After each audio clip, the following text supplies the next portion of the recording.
East India company का नाम हर कोई जानता होगा। ये वही कंपनी है जिसने भारत को सैकड़ों सालों तक गुलाम बनाकर रखा था। 1857 तक इसी ईस्ट इंडिया कंपनी का भारत पर राज था, जिसे कंपनी राज की संज्ञा दी गई। व्यापार करने के नाम पर भारत में कदम रखने के बाद इसने बड़ी ही चालाकी से भारत पर राज करना शुरू कर दिया था।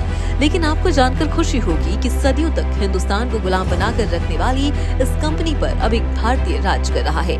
आखिर कौन है वो भारतीय, आइए जानते हैं इस वीडियो के जरिए। गौरतलब है कि 17वीं शताब्दी में व्यापार और साम्राज्यवाद के मामले में दुनिया में स्पेन और पुर्तगाल सबसे आगे थे।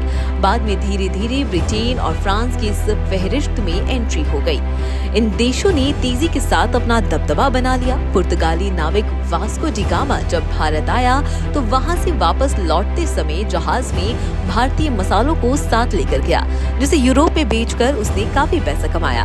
भारतीय मसालों की महक और स्वाद ने यूरोप के लोगों को दीवाना बना दिया, जिसके बाद इन मसालों की मांग तेजी के साथ बढ़ने लगी। इन मसालों के चर्चे ऐसे बढ़े कि यूरोपीय साम्राज्यवादी देश भी इन्हें लेकर लालायित होने लगे।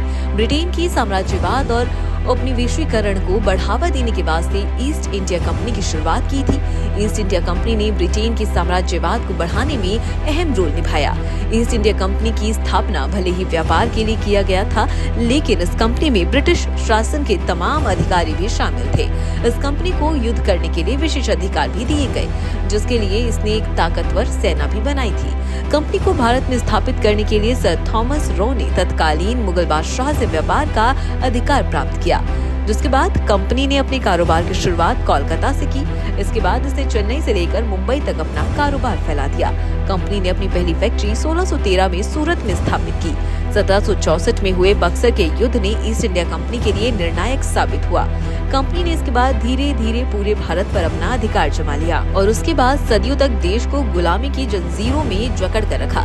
हालांकि 1857 के विद्रोह ने ईस्ट इंडिया कंपनी को हिला कर रख दिया, जिसके बाद ब्रिटिश साम्राज्य ने शासन की बागडोर अपने हाथों में ले ली। ईस्ट इंडिया कंपनी का राज खत्म हो गया, लेकिन ये कंपनी कारोबार में अब भी अपने कदम जमाए हुए है।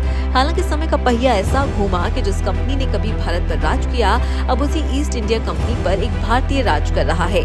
साल 2010 में भारतीय मूल के संजीव मेहता ने कंपनी को $15 मिलियन में उस समय खरीद लिया था। ये कंपनी अब पूरी तरह से ई-कॉमर्स कंपनी में तब्दील हो चुकी है, जो चाय, कॉफी और चॉकलेट जैसे प्रोडक्ट बेच रही है।